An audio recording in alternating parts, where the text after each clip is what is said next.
Corona virus अइले, corona virus अइले, corona virus अइले, देश में संक्रमण फैल के एकरा चलते सरकार ने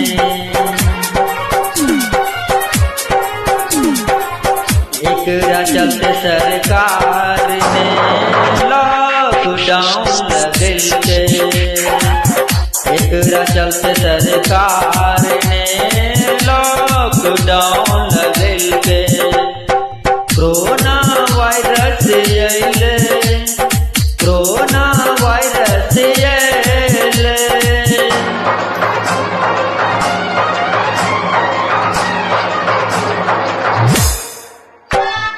DJ Manish Raksol.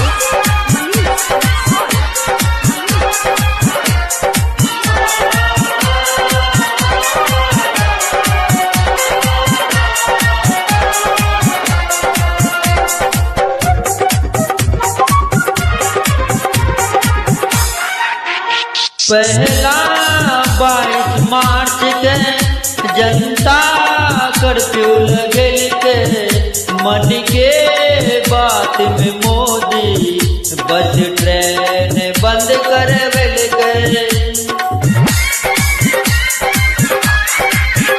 पहला 22 मार्च के जनता कर्फ्यू लगल के, मन के बात में मोदी बस ट्रेन बंद करवल के। देश के बचाव खातिर ताली ताली बजवल के, एकरा चलते सरकार ने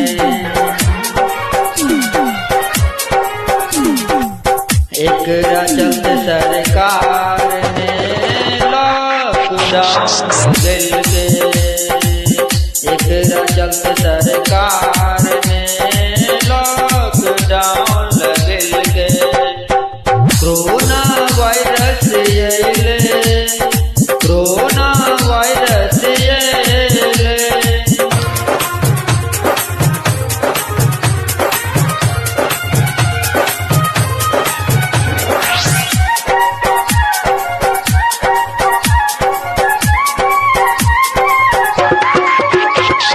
DJ Manish Raksol.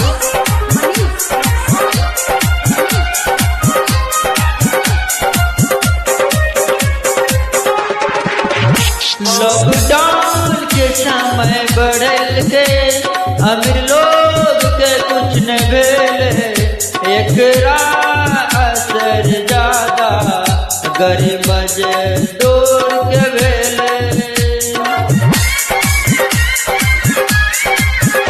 लॉकडाउन के समय बढ़ल के, अमीर लोग के कुछ न भेल, एकरा असर ज्यादा गरीब मजदूर के भेल। भूख प्यास के चलते पैदल रवाना होले, एकरा चलते सरकार ने